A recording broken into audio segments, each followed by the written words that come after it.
The late King Hussein was a close friend to you, and He was. what can you tell us about him, not only as a king, as a person, as a racing driver?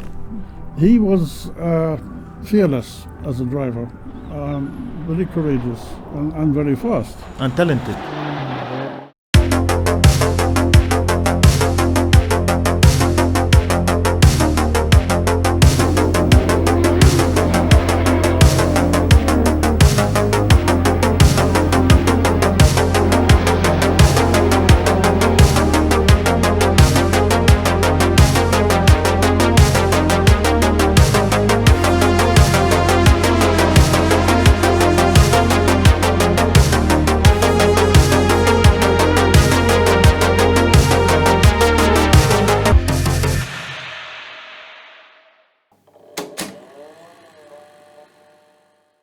Dear Mr. Derek, thank you very much for hosting us here. Thank you very much for your time and hospitality. Pleasure.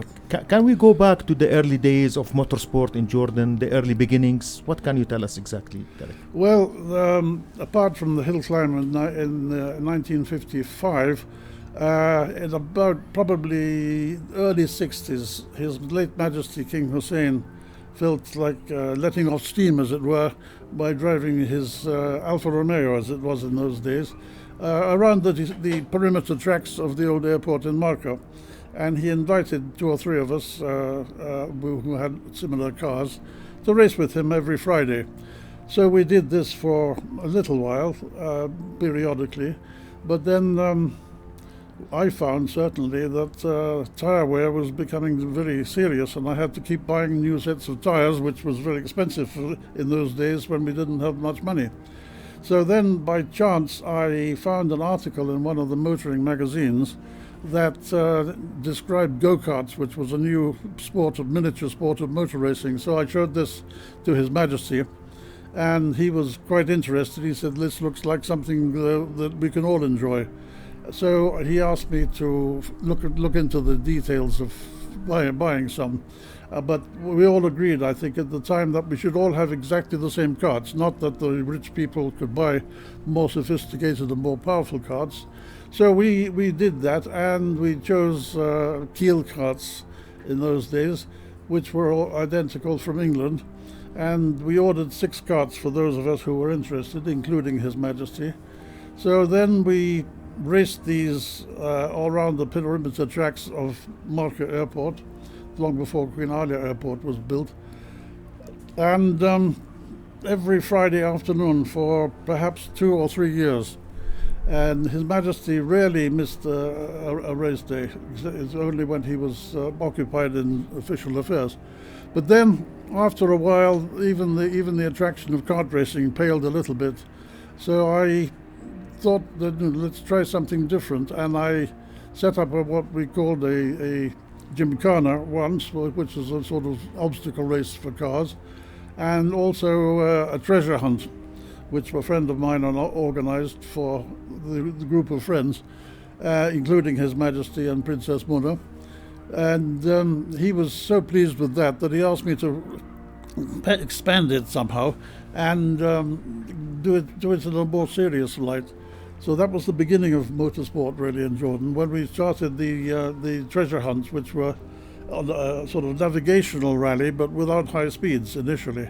So these went on for a little while, until probably 1965, when His Majesty said to me that, the Automobile Club is not moving forward, it's stagnating, and I want you to join the kart club with the Automobile Club to make it one entity.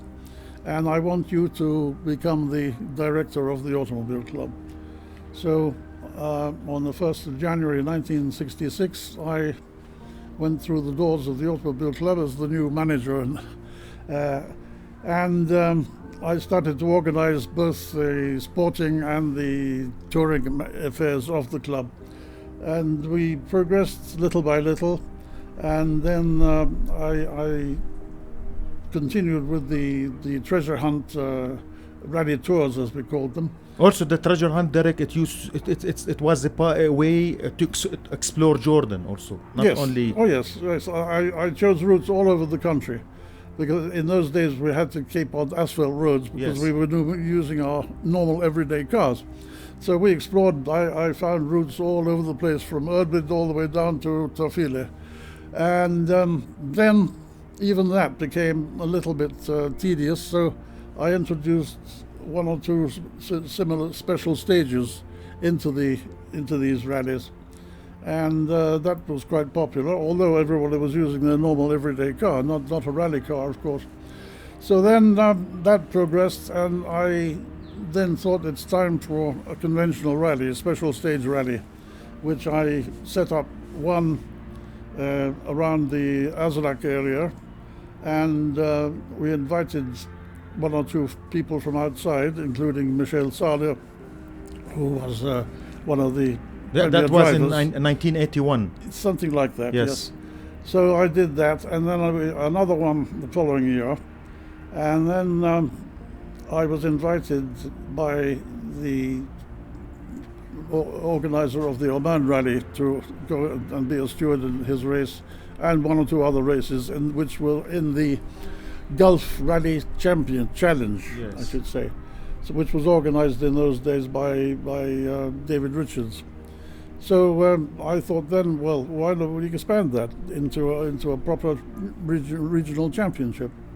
So they agreed to that, and I was asked to make a proposal to the FIA to have a proper Middle East championship, which I did, and I was asked to go to attend the FIA Rally Commission to brief them on what we thought we should do, and which I did. And then, to my surprise, the president of the FIA, Jean-Marie Balest, was sitting next to the chairman of the Rally Commission, and he was a very formidable character who only spoke French. So anyhow, I briefed everybody, and I said we were enthusiastic, we're willing to comply with all the rules and regulations. And then the president, for the first time ever, spoke in English and said, you know, you have to do this, you have to do that, you have to undertake this, you have to do that. So I said, yes, we promised to comply with everything. So then he said, all right, you have the Middle East Rally Championship. So that's how it started. And I was asked to administer it, oversee it from the early days, which I did. And we ended quite a successful regional championship of the FIA for one of 4 regions: Africa, Middle East, European, and Asian Pacific. So then it expanded quite well, and in the end we were 9 rallies in the Middle East from different countries, which created a very good image, I think, in the region. So then by that time I was getting near the point of retiring, so I left motorsport in the Middle East and retired from active involvement in the automobile club, which by that time we had grown from 3 employees when I started in '66 to something like 110 employees in 1996 when I retired.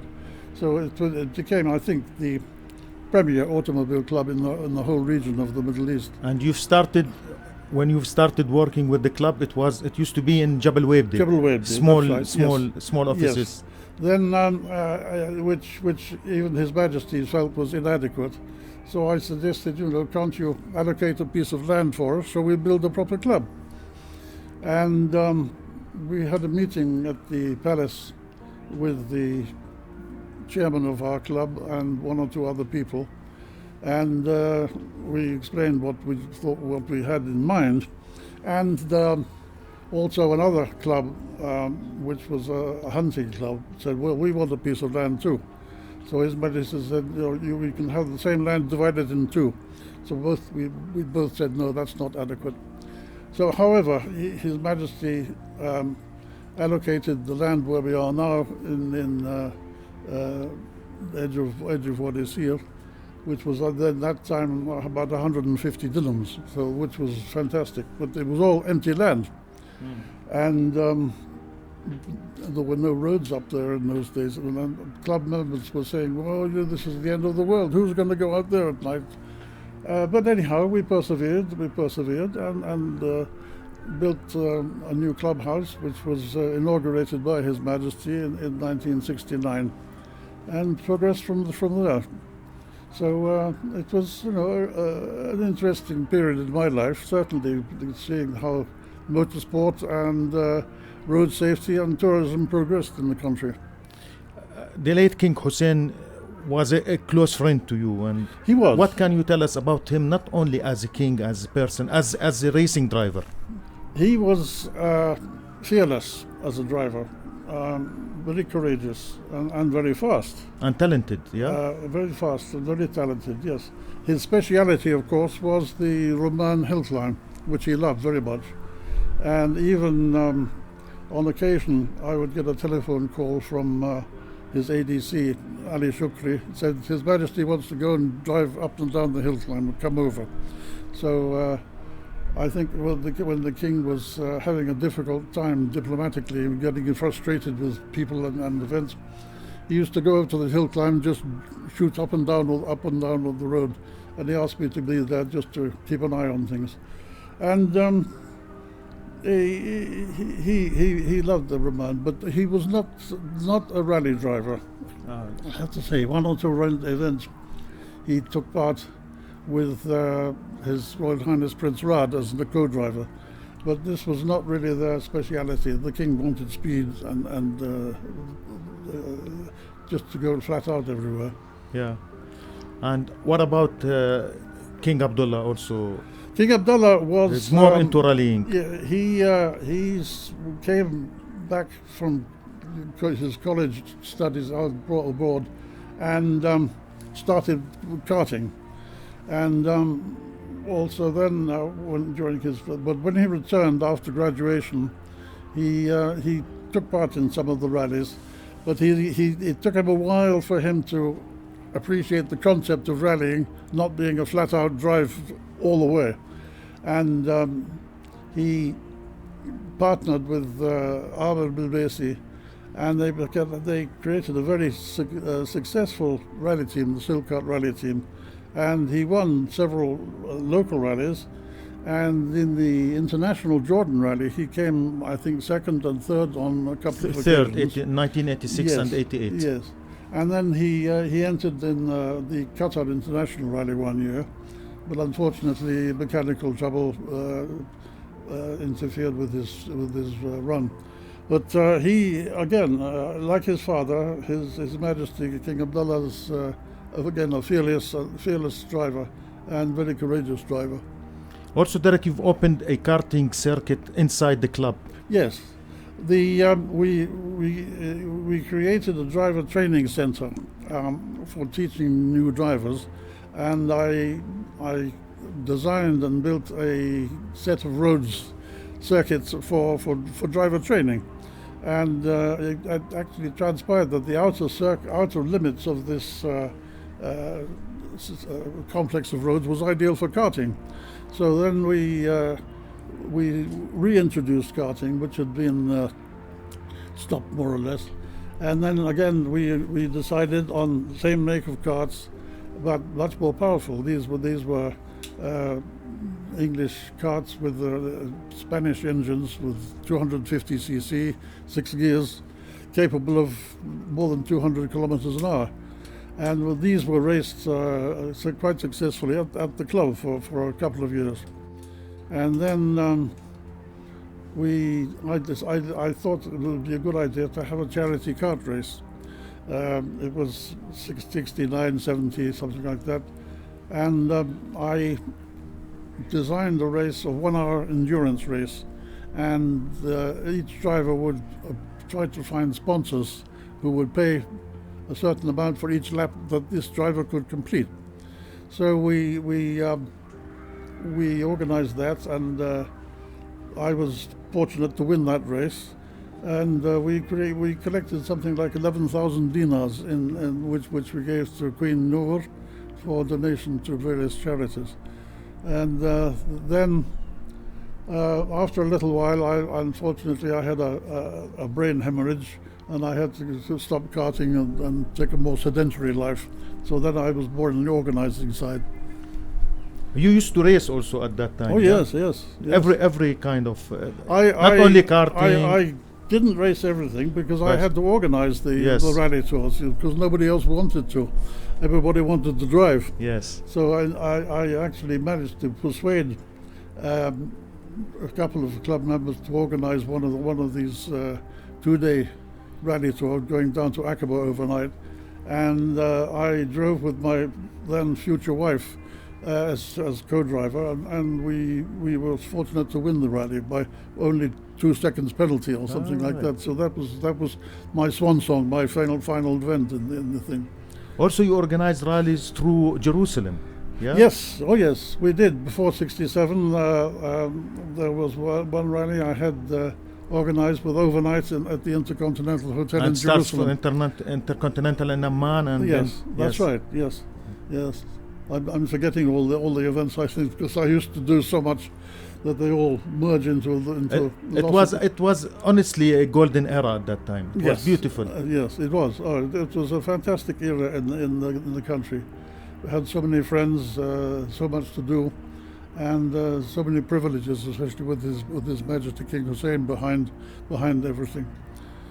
And in fact, on a personal note, he used to sometimes run away from his bodyguards, and once or twice he used to get in on his motorcycle from Humber, drive over to the club secretly and park outside. We used to sit and have coffee and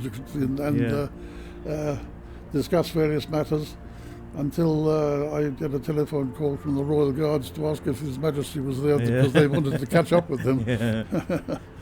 That was the great times in those days. And now, Derek, we're going to go through the archive of JVTC. Mm-hmm.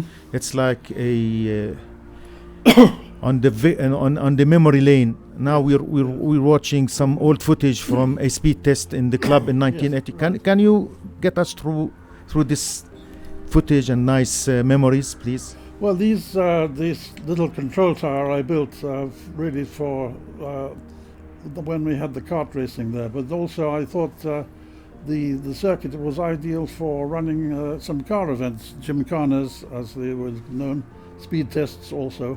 So we had several of these at the club, which were quite popular with people in those days. This is Jarash Rally in 1987 also, under the Royal Silkat Royal Rally team. Yes. And again, they took a lot of work because I had to do virtually everything in those days because we didn't have any people with experience. And this is 1987 hill climb after maybe 20 years of absence. Right. This is King Hussein and the Lotus Esprit. Yes. Oh, His Majesty loved the hill climb. It was really his favorite event. And especially on the one in 1966, I think, there was a meeting in Beirut just before the hill climb, and I was talking to some of the delegates, and the German president, then Baron Huschke von Hanstein, the Baron, who was also a director of Porsche. Yeah. I said I'd like to see that, so I brought him to Amman, and we attended the hill climb, and of course he met His Majesty, and he said, you know what I will do next hill climb, I will bring one of the Porsche special cars for you to drive. So he brought the Porsche 904 for His Majesty, and of course he created a new record which stood for many years with that. The following year he sent a Porsche 906, which His Majesty didn't like as much, so the 904 was really the record-breaking car at the time. And we go back to the memory lane. This is Qatar Rally 1987. Yes. The only participation for King Abdullah outside Jordan. That's right. Yes. You've been there, Derek. I was there, certainly, yes. And I sort of advised the team on what they needed to do to prepare themselves for the rally, and even to the point where I suggested that His Majesty and Ahmed Bilbaisi change a wheel on the car because they didn't know how to do that even. So it's a puncture. They used to call it the rally of the punctures. Yes, that's right. The Qatar was always the worst one for punctures. So anyhow, I think that's what happened to His Majesty. He wasn't able to finish the rally because of, I think, mechanical trouble or something like that. Yes. But he certainly enjoyed the experience of driving in a new country. This is the start of the 1986 Jordan rally, I think second day or first day in the Marriott Hotel. And the start was, I believe, next to the Roman amphitheater. Oh yes, that's right. And this is the finish. Started it right there. Yes, that was quite a picturesque start. This is the winner, Zeid Al-Hajri. Zeid Hajri was a very successful driver initially. He had the rights of the car with the Porsche, Rothman's Porsche cars.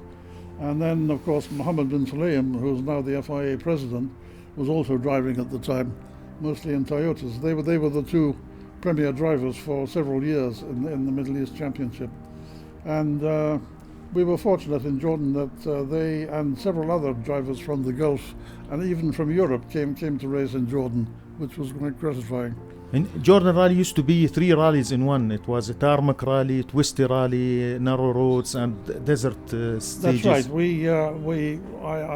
I had the first leg of the rally. On the first day was on tarmac stages, and then the second day was on desert stages.